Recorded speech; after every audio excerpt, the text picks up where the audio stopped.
नमस्कार दोस्तों। अन academy learning platform पर आपका स्वागत है।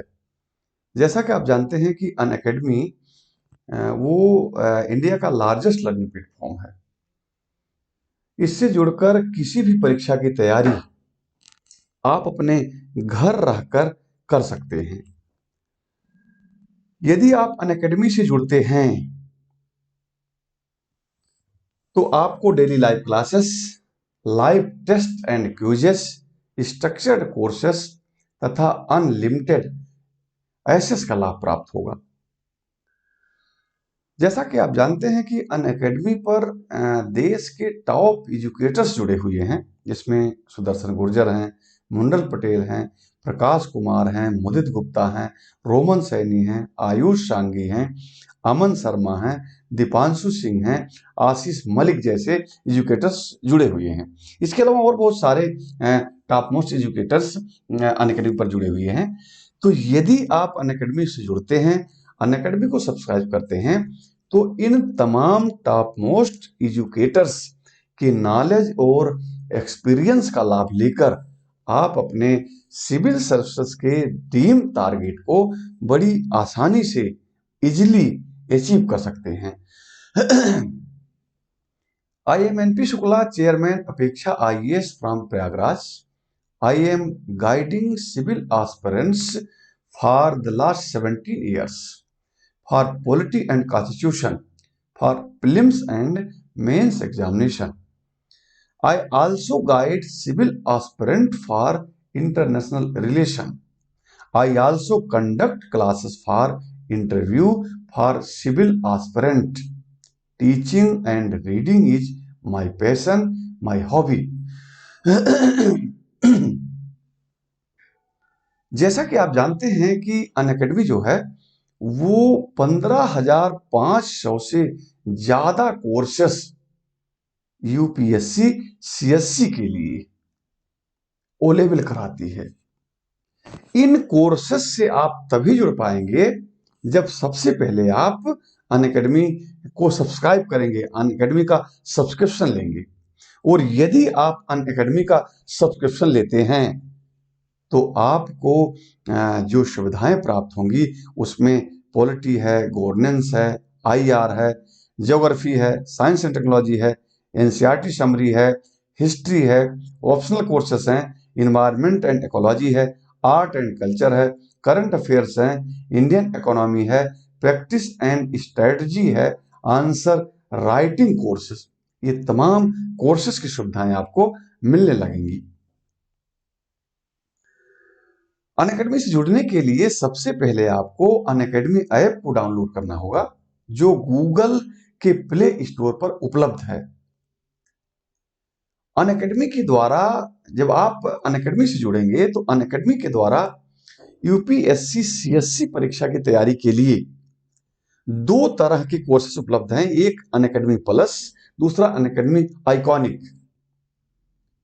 अन एकेडमी प्लस की तरफ से जो सुविधा फैसिलिटी आपको दी गई है उसकी फीस जो है वो 6 महीने की फीस 4,500 रुपये है, 12 महीने की फीस वो 49,500 रुपये है और 2 साल की फीस 72,000 रुपये है, 3 साल की फीस 90,000 रुपये है।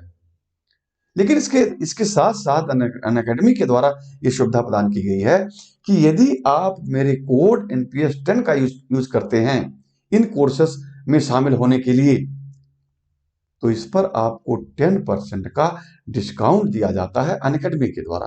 जैसे उदाहरण के तौर पर आप 1 साल का कोर्स ले रहे हैं जिसकी फीस 49,500 रुपये है और आप इस कोर्स को मेरे कोड NPS 10 के तहत ले रहे हैं तो इसकी फीस आपकी हो जाएगी 44,550 रुपये। जिसकी मूल फीस 49,500 रुपये है, वो NPS कोड के तहत जुड़ेंगे तो 10% डिस्काउंट के साथ ये फीस 44,550 रुपये हो जाएगी। इसी प्रकार यदि आप अन एकेडमी आइकॉनिक कोर्स को लेते हैं तो इसमें अन एकेडमी प्लस की तुलना में, अन एकेडमी प्लस कोर्सेस की तुलना में अन एकेडमी आइकॉनिक कोर्सेस में सुविधाएं और बढ़ जाती हैं और विस्तृत हो जाती हैं। ये सुविधाएं बढ़कर आपको स्पेशली मेंटर्स मिल जाता है, स्पेशली एजुकेटर्स मिलता है, जो आपको आपके संदर्भ में, आपके कोर्स के संदर्भ में स्पेशली आपको गाइड करेगा। अब इस कोर्स की फीस जो है वो 1 साल की 74,500 रुपए है, 2 साल की 1,15,750 रुपए है, और इसकी 3 साल की फीस 1,53,750 रुपए है। लेकिन यहां भी वो सुविधा आपको होगी, यदि आप मेरे कोड NPS 10 के तहत इस कोर्स में जुड़ते हैं तो इस पर 10% का आपको डिस्काउंट मिल जाएगा।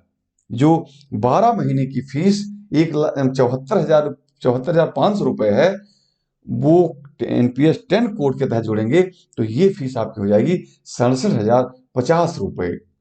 24 महीने की फीस 1,15,750 है, NPS 10 के कोड के तहत आप ले रहे हैं तो 1,04,175 रुपए आपकी फीस हो जाएगी, और आप अपने घर बैठे इन तमाम सुविधाओं के साथ आप अपने सिविल परीक्षा की तैयारी कर सकेंगे, UPSC CSC की तैयारी आप कर सकेंगे।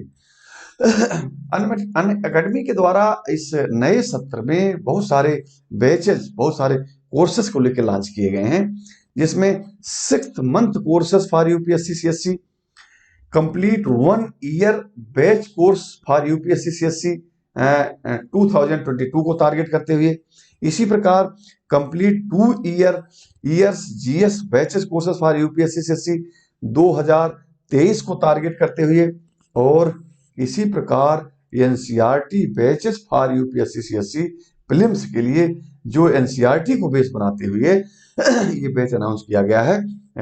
ये तमाम बैचेस की सुविधाएं आपको अनअकैडमी के द्वारा नए सत्र में प्रोवाइड की जा रही हैं।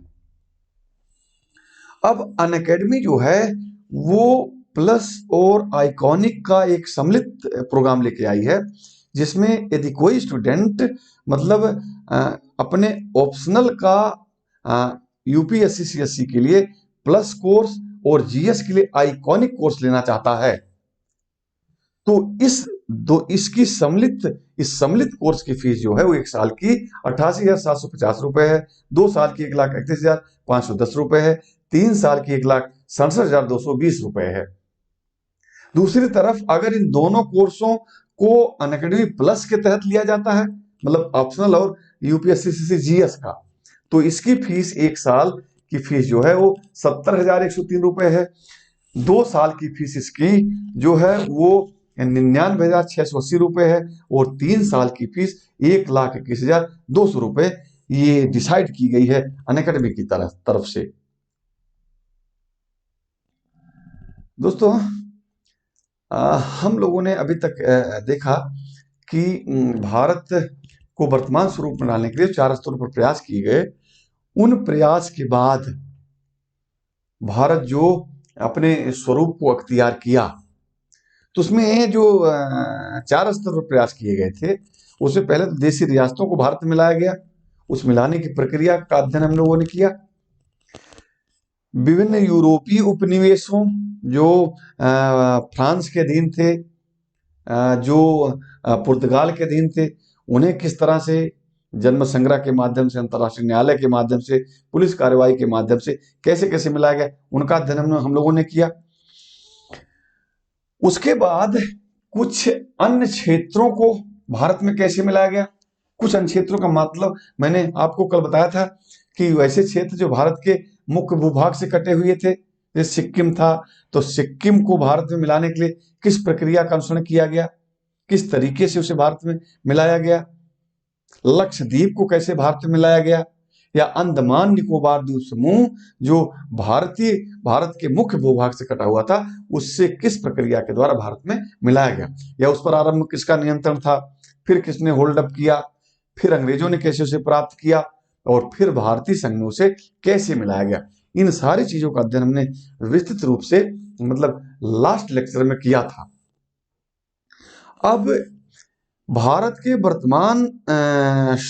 को वर्तमान स्वरूप में लाने का जो अंतिम और चौथा स्तर था, वो ये था कि जब इन 3 स्तरों पर काम कर लिया जाए तो उसके बाद भारत के आंतरिक क्षेत्रों का पुनर्गठन किस आधार पर किया जाए? तो तार्किक आधार पर राज्यों का पुनर्गठन जो चौथा स्तर है, जो अब ये चारों स्तर मिला के भारत को वर्तमान स्वरूप प्रदान करते हैं, वो स्वरूप प्रदान करते हैं जिस रूप में हम आज भारत को देख पा रहे हैं। असल में अंग्रेजों की भारत विजय कोई आकस्मिक घटना नहीं थी। अंग्रेजों द्वारा भारत की विजय कोई आकस्मिक घटना न होकर बल्कि 100 वर्षों से अधिक समय तक चलने वाली एक क्रमिक और निरंतर प्रक्रिया थी। ऐसा नहीं था कि ब्रिटेन एकाएक आया, भारत पर आक्रमण कर दिया, भारत से युद्ध के लिए जीत गया और अपने साम्राज्य को स्थापित किया। ऐसा नहीं था। वो धीरे धीरे हमारे क्षेत्र पर कब्जा किए थे। वो पहले व्यापारिक और व्यावसायिक कंपनी के रूप में भारत आए थे और धीरे धीरे व्यापारिक और वाणिज्यिक गतिविधियों के साथ साथ उन्होंने एक प्रशासनिक और राजनीतिक शक्ति बनने की महत्वाकांक्षा भी उनमें पनपती गई और उसी महत्वाकांक्षा को व्यवहारिक परिणत में लाने के लिए धीरे धीरे उन्होंने प्रशासनिक और राजनैतिक प्रक्रियाओं में भी शामिल होने की कोशिश की। और जैसा कि आप जानते हैं कि 1757 में जो प्लासी का युद्ध हुआ था, 1764 में जो बक्सर का युद्ध हुआ था, ये ब्रिटिश सेनानायक रॉबर्ट क्लाइव के द्वारा जीत लिया गया था और इस युद्ध में भारत की पराजय के बाद बंगाल में यकीनन ब्रिटिश सत्ता स्थापित हो गई थी और इसी अपने सत्ता को कायम रखने के लिए, इसी अपने सत्ता को बनाए रखने के लिए और धीरे धीरे उसको विस्तार देने के लिए ब्रिटिश सरकार के द्वारा समय समय पर बहुत सारे कानून बनाए गए। 1773 का कानून बना, 1781 में उसका संशोधन आया, 1784 में कानून बना, 1793 में कानून बना, 1813 में कानून बना, 1833 में कानून बना, 1853 में कानून बना, 1858 में कानून बना, 1861 में, 1892 में, 1909 में, 1919 में, 1935 में ये सारे कानून ब्रिटिश सरकार द्वारा बनाकर भारत भेजे गए और अपनी शक्तियों का विस्तार करने के लिए। अंततः 1947 में जो कानून बना, जिसे कहा जाता है इंडिया गवर्नमेंट एक्ट 1947 या इंडिया इंडिपेंडेंट एक्ट 1947, इस कानून के द्वारा ब्रिटिश सत्ता को भारत में समाप्त कर दिया गया और भारत के संबंध में सर्वोच्च शक्ति उत्तरदायी हाथों में सौंप दी गई। तो ये एक क्रमिक प्रक्रिया थी। इन्हीं कानूनों के माध्यम से धीरे धीरे British east India company Bharat में आई थी व्यापार और वाणिज्य करने के लिए, लेकिन वो धीरे धीरे क्रमशः राजनीतिक और प्रशासनिक शक्ति बनने की दिशा में भी अग्रसर होती रही। इसलिए अंग्रेजों ने अपने साम्राज्य के सुदृढ़ीकरण के लिए जो भौगोलिक रेखाएं खींची थीं, वे रेखाएं, वो विभाजन नितांत अस्वाभाविक और अतार्किक था। प्रदेशों के सीमा निर्धारण करते समय अंग्रेजों ने सिर्फ और सिर्फ अपनी सुविधाओं और निहित हितों पर ध्यान दिया था। उन्होंने अपने उद्देश्यों की पूर्ति के लिए, अपने स्वार्थों की पूर्ति के लिए, अपने प्रॉफिट के लिए उन्होंने भारत को विभिन्न प्रदेशों में विभाजित किया था, विभिन्न प्रदेशों की सीमा रेखाओं का निर्धारण किया था। जनता की दृष्टि से भाषा या संस्कृति की समरूपता का, भाषा और संस्कृति की सिमिलरिटी का कोई ध्यान नहीं दिया गया था। इसलिए उनके द्वारा बनाए गए अधिकतर राज्य बहुभाषी या बहुसंस्कृत युक्त थे। भाई उन्होंने किस उद्देश्य से बनाया था? उन्होंने बनाया था कि उनका व्यापार उनका वाणिज्य किस तरह से सुविधाजनक रूप से किया जाए, ये उनका मेन टारगेट था, मेन गोल था। इस लक्ष्य के आधार पर उन्होंने भौगोलिक रेखाएं बनाई थी भारत की या भारत के आंतरिक राज्यों की। लेकिन इन राज्यों में जो धर्म, भाषा, संस्कृति के लोग रह रहे थे, इनकी समरूपता का ध्यान नहीं दिया गया था कि राज्यों का निर्धारण इस प्रकार किया जाए कि जिन लोगों में धर्म, भाषा, संस्कृति की मतलब समरूपता है, सिमिलरिटी है, इसको ध्यान रखते हुए भारत के भौगोलिक प्रदेशों का निर्धारण नहीं किया गया था। यही कारण है कि ब्रिटिश काल में जो प्रांत थे, वो प्रांत बहुभाषी और बहुसंस्कृत युक्त थे। और इसके अलावा इन राज्यों के बीच में पड़ने वाली देशी रियासतें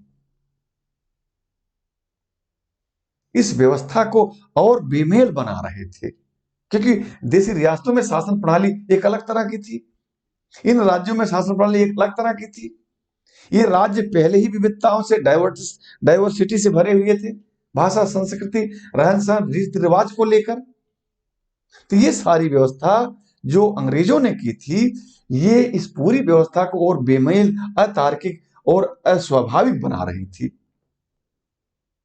तो जाहिर सी बात है, तय बात है कि स्वतंत्रता मिलने के बाद भारतीय जनता इस बात की मांग करेगी, और हुआ भी वही।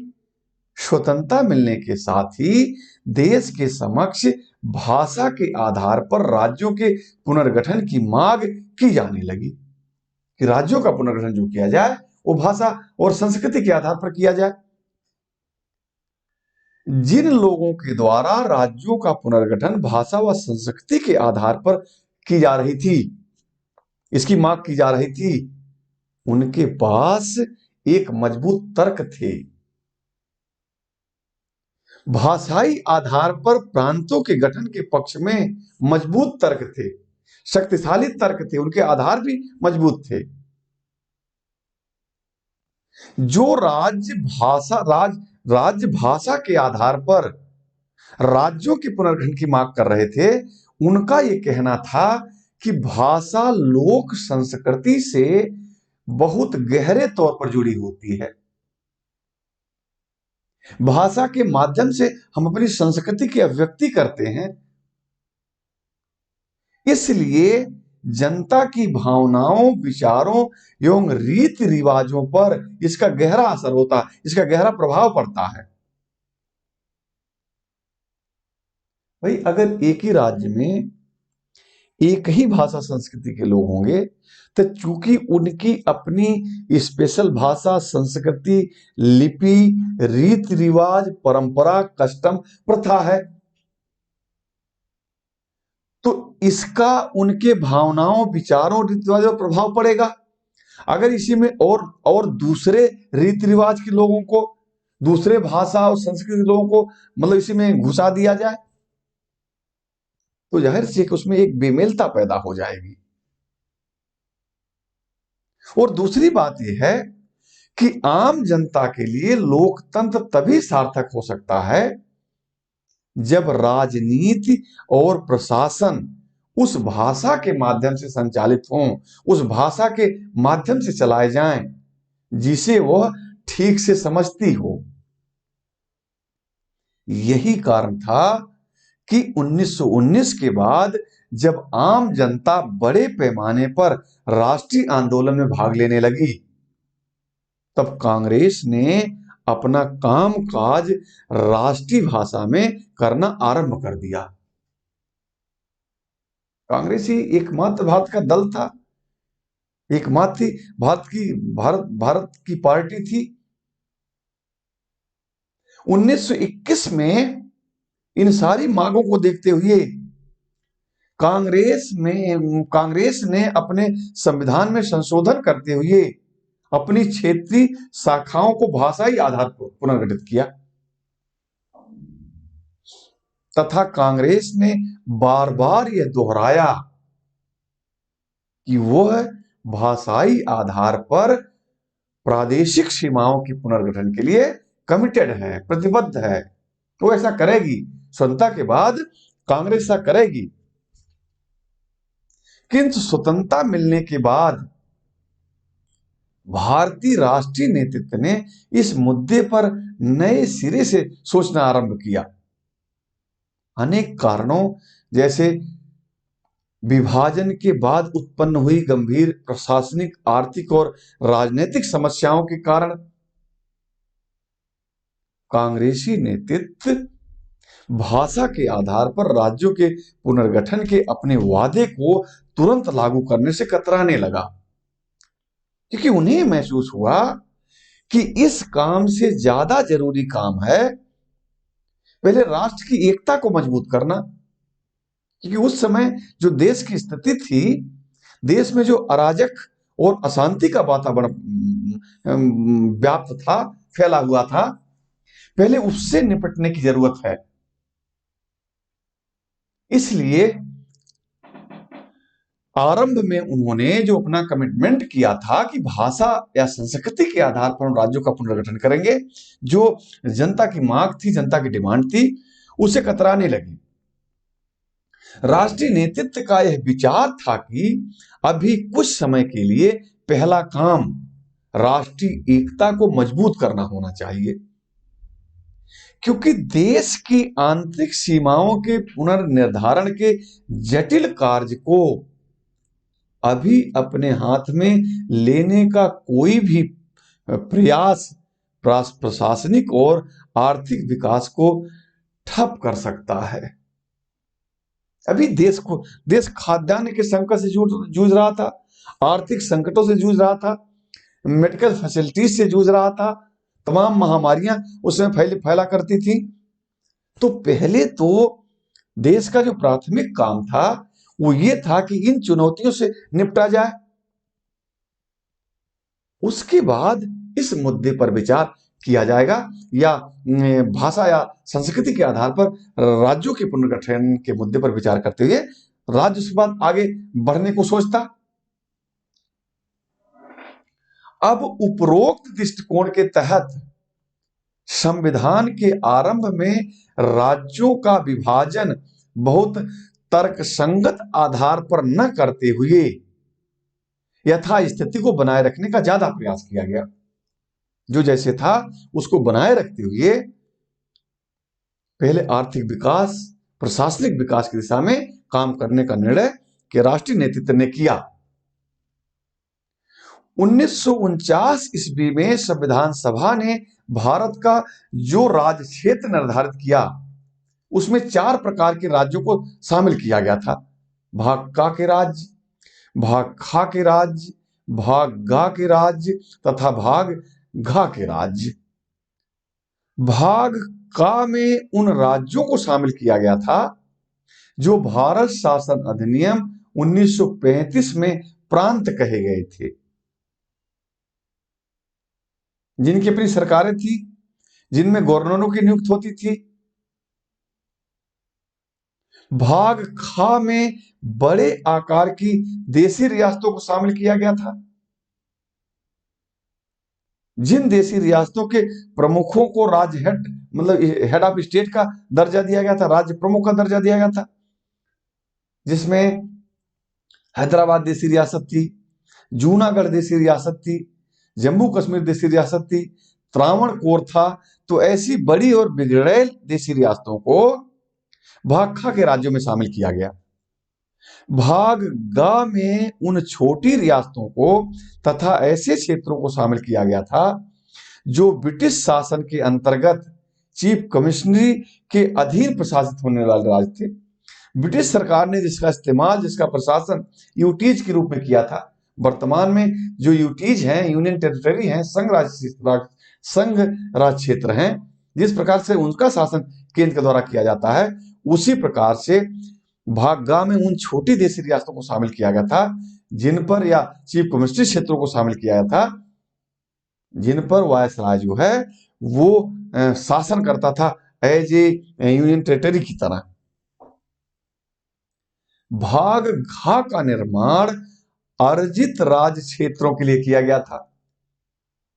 भाग घा में उन राज्यों को शामिल किया जाना था, उन क्षेत्रों को शामिल किया जाना था जिन्हें भारत राज्य युद्ध, संधि या समझौते के माध्यम से अर्जित करता, प्राप्त करता, उन राज्यों को भाग घ में रखा जाएगा, उन क्षेत्रों को भाग घ में रखे जाने का प्रावधान किया गया। आरंभ में इसमें केवल अंडमान निकोबार द्वीप समूह को उसकी विशिष्ट भौगोलिक और सांस्कृतिक स्थिति के कारण शामिल किया गया। अब मूल संविधान में ये जो राज्य बताए गए, 26 नवंबर 1949 को जो संविधान पारित किया गया, उस संविधान में जो राज्यों की स्थिति थी, जो भारत का राज्य क्षेत्र था, उसमें ये 4 प्रकार के राज्य थे: भाग का के राज्य, भाग खा के राज्य, भाग गा के राज्य, भाग घा के राज्य। भाग का में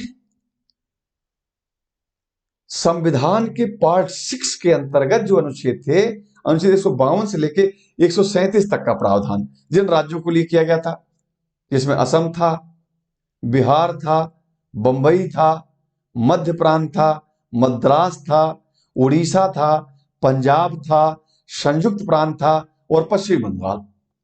इन सारे राज्यों को भाग का के राज्यों में शामिल किया गया था और इनके लिए संविधान में प्रावधान पार्ट 6 का भाग 6 के अंतर्गत अनुच्छेद 152 से लेकर 137 के तहत इनके शासन करने का प्रावधान किया गया था। इसी प्रकार भाग खा के राज्य में जो राज्य थे, हैदराबाद था, देसी रियासत थी, जम्मू कश्मीर, मध्य भारत, मैसूर, पटियाला व पूर्वी पंजाब, राजस्थान, सौराष्ट्र, त्रावणकोर और विंध्य प्रदेश, इन सबको भाग खा के राज्यों में रखा गया और इनके बारे में शासन का प्रावधान संविधान के पार्ट 7 में अनुच्छेद 238 में किया गया था।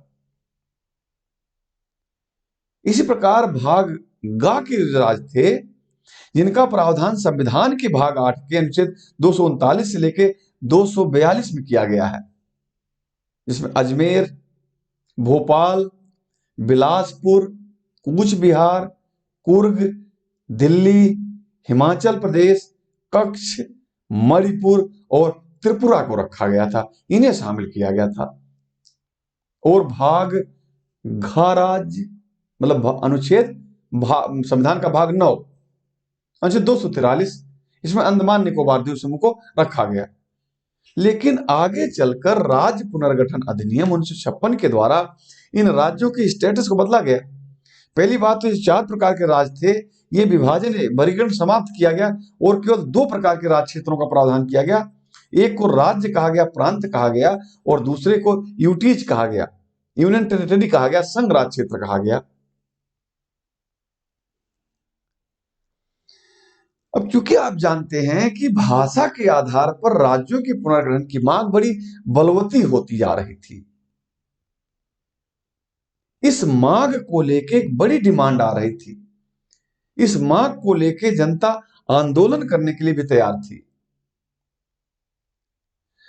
भारत में स्वतंत्रता प्राप्ति के पूर्व से ही भाषा के आधार पर प्रांतों को पुनर्गठित करने की मांग की जाती रही। जनता के द्वारा ये मांग ब्रिटिश सरकार के समक्ष भी रखी गई कि उनके सीमा क्षेत्रों का जो निर्धारण किया गया है, वो निर्धारण भाषा के आधार पर हो। ये मांग स्वतंत्रता के पहले की जा रही थी और स्वतंत्रता के पहले की जा रही थी, इसमें ये बात निहित है। इसका मांग ये ब्रिटिश सरकार के समक्ष भी हो रही थी। लेकिन स्वतंत्रता के बाद यह मांग और बलवती हो गई और ताकत के साथ की जाने लगी। इस मांग को संविधान में रखते हुए संविधान सभा ने नवंबर 1947 में इलाहाबाद हाई कोर्ट के सेवानिवृत्त न्यायाधीश रिटायर्ड जज संतोष कुमार धर की अध्यक्षता में एक आयोग का गठन किया, जिसे दर कमीशन के नाम से या दर आयोग के नाम से जाना जाता है। मतलब इस मांग की तीव्रता को देखते हुए भारत सरकार को विवश होना पड़ा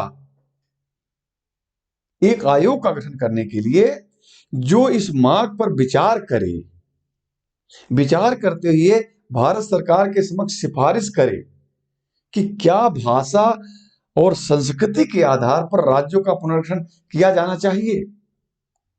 इस प्रकार का पुनर्गठन भारत के राष्ट्रीय एकता अखंडता में के लिए कोई क्षति तो नहीं पहुंचा सकता है। इसी उद्देश्य से दर कमीशन का गठन किया गया, दर आयोग का गठन किया गया।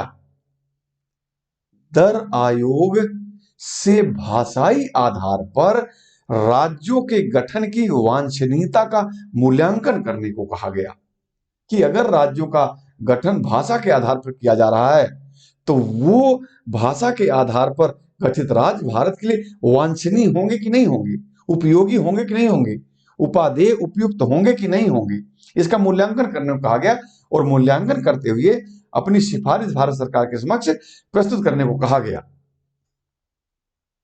दर आयोग ने उस समय ऐसा कदम उठाने के खिलाफ अपनी सिफारिश की। इसका मतलब है कि दर आयोग ने भाषा के आधार पर या संस्कृति के आधार पर राज्यों के पुनर्गठन की मांग को अस्वीकार कर दिया। दर आयोग का मानना था कि यदि राज्यों का गठन भाषा और संस्कृति के आधार पर किया गया तो राष्ट्रीय एकता को खतरा एवं प्रशासन के लिए भारी असुविधा उत्पन्न हो सकती है। फलस्वरूप संविधान सभा ने संविधान के भीतर राज्यों के संदर्भ में भाषाई सिद्धांत को लागू नहीं करने का निर्णय लिया। दर आयोग ने कहा कि अगर राज्यों का पुनर्गठन किया जाना है तो उसका आधार जो हो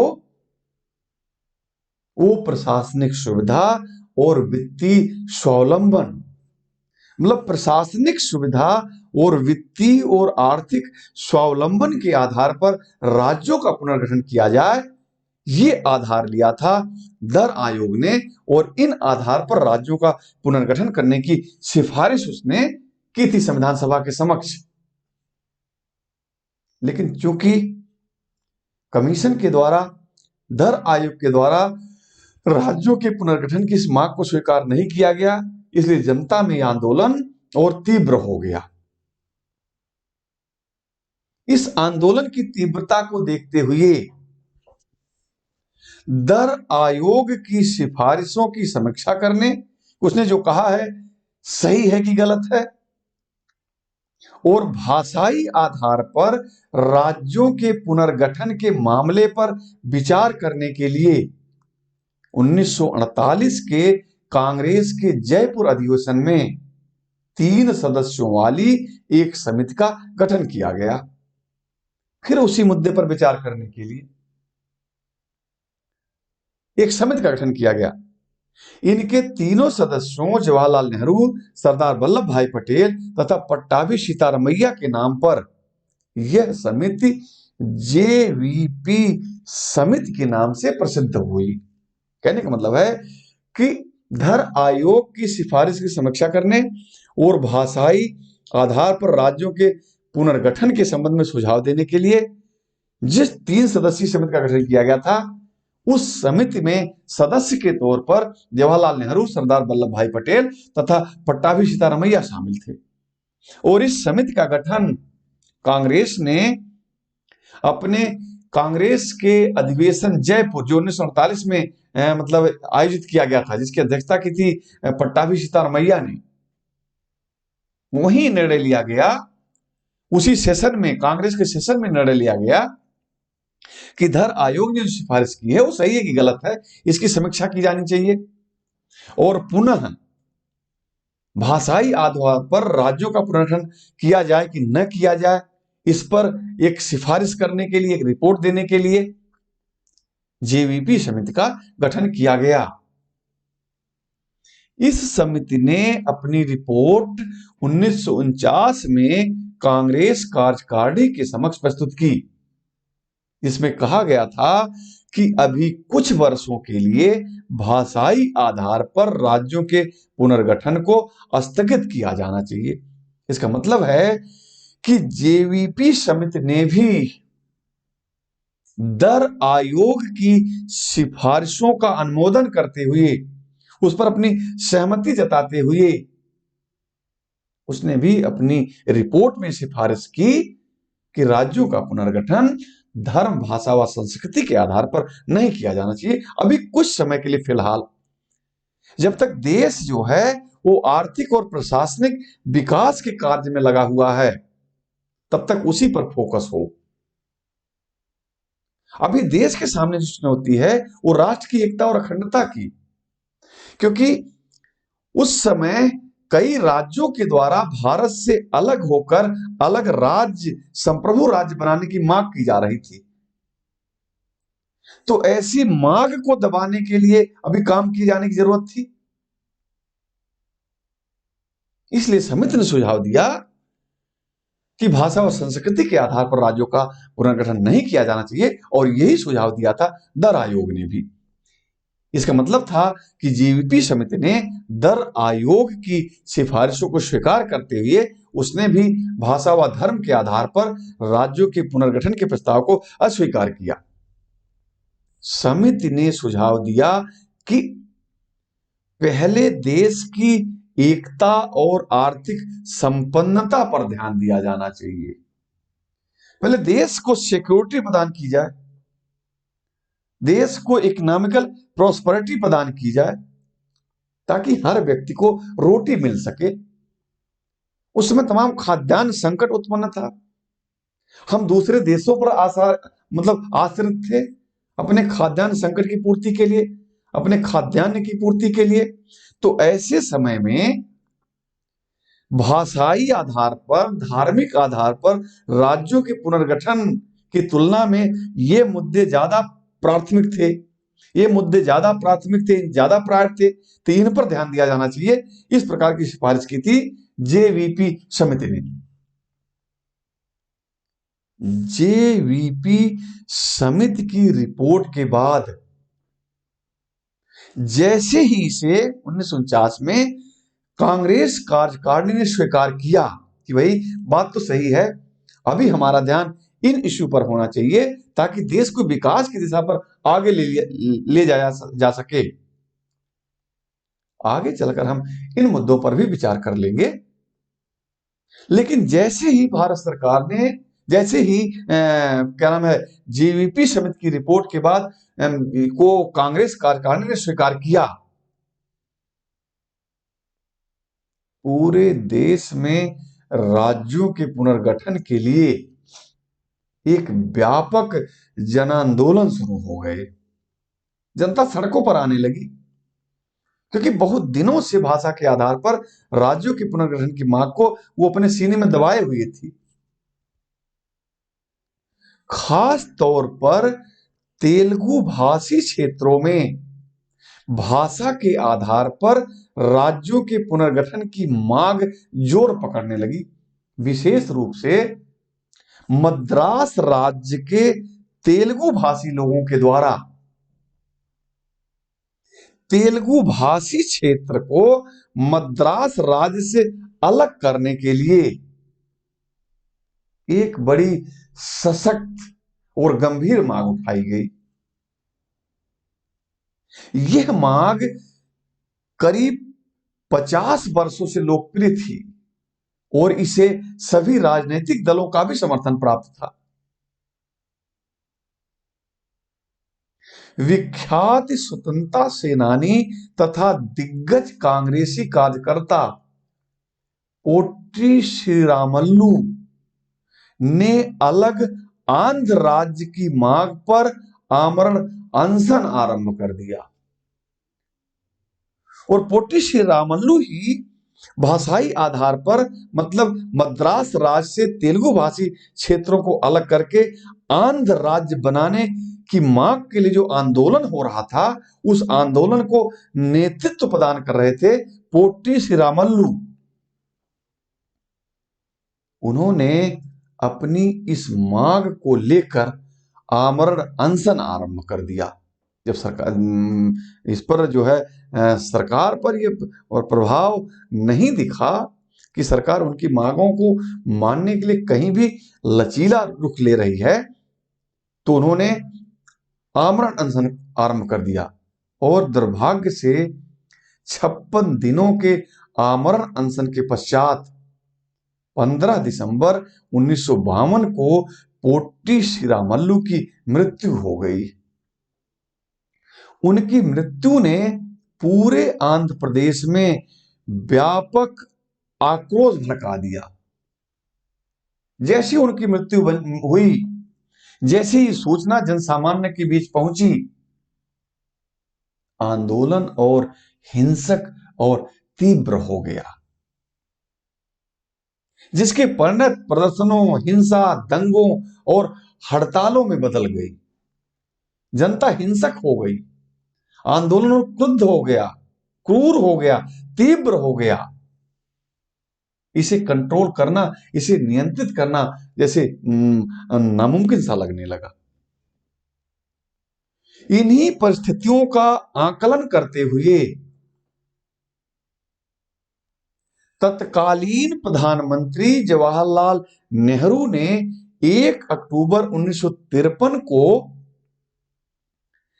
तेलुगु भाषियों के लिए भाषाई आधार पर, मतलब मद्रास राज्य के तेलुगु भाषी क्षेत्रों को, मद्रास राज्य के उन क्षेत्रों को जहां तेलुगु भाषी लोगों का बाहुल्य था, उसे मद्रास राज्य से पृथक करके आंध्र राज्य की स्थापना कर दी।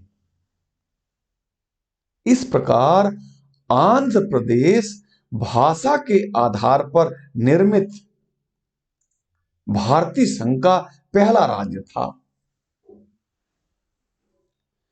भारतीय संघ का पहला राज्य जिसकी स्थापना, जिसका निर्माण भाषा के आधार पर किया गया, वो आंध्र राज्य था। हालांकि आंध्र राज्य का नाम बदलकर राज्य पुनर्गठन अधिनियम 1956 के द्वारा आंध्र प्रदेश राज्य कर दिया गया। 1 अक्टूबर 1953 को जिस राज्य की स्थापना की गई तेलुगु भाषियों के लिए, तेलुगु क्षेत्रों को मिलाकर, उसका नाम आंध्र राज्य था, जिसे भारत शासन अधिनियम 1956 के द्वारा कानून बनाकर आंध्र राज्य का नाम बदलकर आंध्र प्रदेश राज्य कर दिया गया। अब आंध्र प्रदेश राज्य का गठन भाषा के आधार पर हो जाने से समस्या शांत नहीं हुई, क्योंकि अब भारत के अन्य राज्यों में भी ये मांग उठने लगी कि उन्हें भी भाषा के आधार पर पुनर्गठित किया जाए, खासकर उन राज्यों में जिसमें कई भाषाई लोग रहते थे। तो उनकी मांग आई कि वो लोग जिनकी समान भाषाएं हैं उनके लिए अलग राज्य बनाया जाए। इस इशू पर विचार करने के लिए, इस मुद्दे पर विचार करने के लिए राज्य पुनर्गठन आयोग, स्टेट रीऑर्गेनाइजेशन कमीशन का गठन किया गया। इसे SRC के नाम से भी जाना जाता है, स्टेट रीऑर्गेनाइजेशन कमीशन, SRC, और इसे और नाम से डॉक्टर फजल अली आयोग के नाम से भी जाना जाता है, क्योंकि इस आयोग का अध्यक्ष डॉक्टर फजल अली साहब को बनाया गया था। अब आंध्र प्रदेश राज्य के भाषा के आधार पर गठन के बाद भाषा के आधार पर अन्य राज्यों को गठित करने की मांग जोर पकड़ती गई, क्योंकि आंध्र प्रदेश को कर दिया गया। अब ये उनको एक मॉडल मिल गया, एक उदाहरण मिल गया उनको कि वहां किया गया, हमारे यहां क्यों नहीं। यह मांग जोर पकड़ती गई। अतः तत्कालीन प्रधानमंत्री जवाहरलाल नेहरू ने 2 दिसंबर 1953 को संसद में कहा कि एक आयोग का गठन किया जाएगा। इस मांग को देखते हुए उन्हें स्टैंड लेना पड़ा, उन्हें जनता को आश्वासन देना पड़ा कि ठीक है भाई, हम उस पर विचार कर रहे हैं और विचार करके हम बताते हैं कि क्या किया जाएगा। 2 दिसंबर 1953 को संसद में कहा कि एक आयोग का गठन किया जाएगा, जिसका उद्देश्य जिस आयोग का उद्देश्य भारतीय संघ के राज्यों के पुनर्गठन के मुद्दे पर गंभीरता पूर्वक तथा बिना किसी पक्षपात के विचार करना होगा। उनके इस कथन के फलस्वरूप इसका अनुसरण करते हुए 22 दिसंबर 1953 को डॉक्टर फजल अली की अध्यक्षता में एक 3 सदस्यीय राज्य पुनर्गठन आयोग बनाया गया। 3 सदस्यीय कमीशन था ये। इस 3 सदस्यीय कमीशन को इस बात पर सिफारिश करनी थी कि भाई राज्यों में धर्म या भाषा संस्कृति के आधार पर राज्यों का पुनर्गठन करना कहां तक उपयुक्त होगा। इस आयोग के अध्यक्ष थे डॉक्टर फजल अली।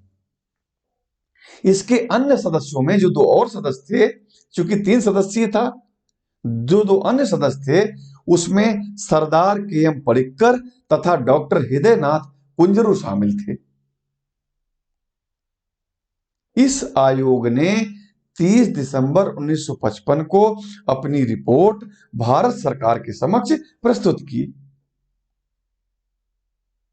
इस रिपोर्ट में जो सिफारिशें की गई थीं, तो पहली सिफारिश इस आयोग ने भी किया, जो दर आयोग ने किया था, जो जेपी समिति ने किया था, उसी के अनुरूप राज्य पुनर्गठन आयोग ने सिफारिश की कि राज्यों का पुनर्गठन भाषा और संस्कृति के आधार पर नहीं किया जाना चाहिए। राज्य पुनर्गठन आयोग ने सिफारिश की कि राज्यों का पुनर्गठन का जो आधार होना चाहिए वो आधार राष्ट्रीय सुरक्षा, वित्तीय और प्रशासनिक आवश्यकता तथा पंचवर्षीय योजनाओं की सफलता को दृष्टि में रखते हुए किया जाना चाहिए।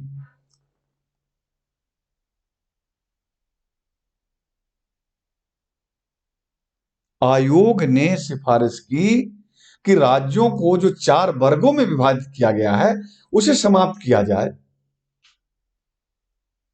उसे समाप्त करके भारत राज्य क्षेत्र को केवल 2 राज्य क्षेत्रों में विभाजित किया जाए। एक को राज्य या प्रांत कहा जाए और दूसरे को संघ शासित प्रदेश कहा जाए। राज्य पुनर्गठन आयोग ने सिफारिश की कि जो 4 प्रकार के राज्य हैं, भाग का, खा, गा, घा, इन्हें समाप्त किया जाए, पहली बात।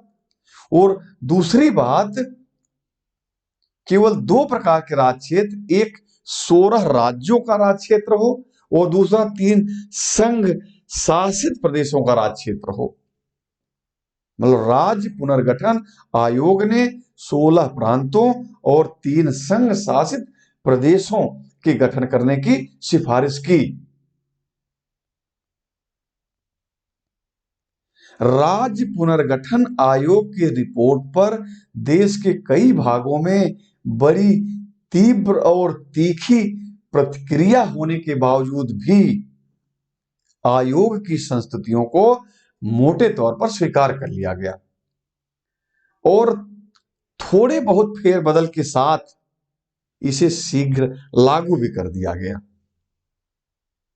1 नवंबर 1956 को संसद द्वारा पारित राज्य पुनर्गठन अधिनियम लागू कर दिया गया। इस अधिनियम के माध्यम से निम्नलिखित परिवर्तन किए गए। क्योंकि राज्य पुनर्गठन आयोग की सिफारिशों पर जो तीखी प्रतिक्रिया आ रही थी जनता की, वो उग्र रूप धारण न करने पाए, इसलिए एसआरसी के सुझाव में थोड़ा मोड़ा परिवर्तन फेरबदल करते हुए उसे शीघ्र लागू कर दिया गया और 1 नवंबर 1956 को संसद द्वारा पारित राज्य पुनर्गठन अधिनियम लागू कर दिया गया। इस अधिनियम के जो प्रावधान थे उसमें यह कहा गया था कि चूंकि राज्य पुनर्गठन आयोग कहा कि 16 राज्य और 3 संघ शासित बनाए जाए, इसमें परिवर्तन करके जो 7वां संविधान संशोधन किया गया, जिसे राज्य पुनर्गठन अधिनियम 1956 के नाम से जाना जाता है, तो इस कानून के माध्यम से व्यवस्था की गई कि नहीं भाई 16 राज्य और 3 संघ शासित प्रदेश नहीं, बल्कि 14 राज्य तथा 6 संघ शासित प्रदेश होंगे भारत राज्य क्षेत्र में। ये व्यवस्था की गई, ये प्रावधान किया गया राज्य पुनर्गठन अधिनियम 1956, जिसे हम 7वें संविधान संशोधन अधिनियम 1956 के नाम से भी जानते हैं। इस कानून के तहत भाग का, भाग खा, भाग गा, भाग घा राज्यों का विभेद समाप्त कर दिया गया। अब सभी राज्य क्षेत्रों को राज्य मतलब प्रांत या संघ राज्य क्षेत्र वर्गों में शामिल कर लिया गया। मतलब इस कानून के द्वारा अब भारत राज्य क्षेत्र में केवल 2 प्रकार के राज्य क्षेत्र होंगे। एक को कहा जाएगा राज्यों का क्षेत्र और दूसरे को कहा जाएगा संघ राज्य क्षेत्रों का क्षेत्र। राज्य पुनर्गठन अधिनियम 1956 के तहत घोषित किए गए जो 14 राज्य थे, उसमें जम्मू कश्मीर शामिल था, पंजाब शामिल था, उत्तर प्रदेश शामिल था, बिहार शामिल था, पश्चिम बंगाल शामिल था, असम शामिल था, उड़ीसा, आंध्र प्रदेश, तमिलनाडु, केरल, मैसूर, बंबई, मध्य प्रदेश तथा राजस्थान शामिल थे। ये 14 राज्य बनाए गए। 1956 में जो भारत में राज्यों की संख्या थी वो 14 की गई।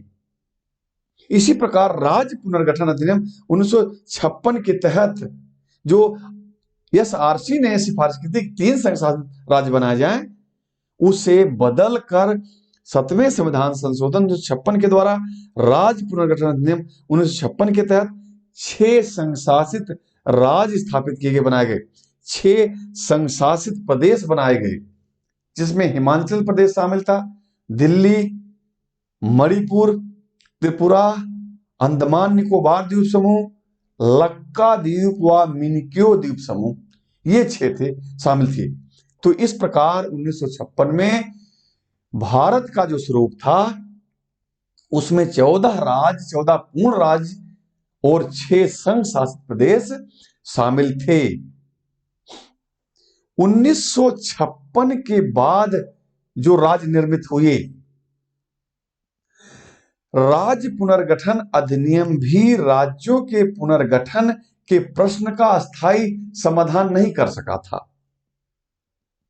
उसके बाद से राज्यों की संख्या बढ़ते बढ़ते 14 से 28 हो गई तथा अभी कई राज्य बनाने की मांग उठाई जा रही है। इसी प्रकार संघ राज्य क्षेत्र में भी अब 6 से बढ़कर संख्या 8 हो गई है। 1956 से अभी तक इस संबंध में जो घटनाएं घटी उनका विवरण इस प्रकार है, हम उसका अध्ययन इस प्रकार से कर सकते हैं। जैसे 1953 में जो आंध्र राज्य बनाया गया था, आंध्र राज्य अधिनियम 1953 के द्वारा आंध्र राज्य बनाया गया, जिसमें मद्रास राज्य के कुछ क्षेत्र रखे गए, मतलब जो तेलुगु भाषी क्षेत्र थे उन्हें रखा गया था। राज्य पुनर्गठन अधिनियम 1956 द्वारा आंध्र प्रदेश राज्य नाम कर दिया गया। यह परिवर्तन आंध्र राज्य के बारे में हुआ 1956 में। 1960 में महाराष्ट्र और गुजरात राज्य अस्तित्व में आए। पहले इन दोनों राज्यों को सम्मिलित रूप से बंबई राज्य कहा जाता था।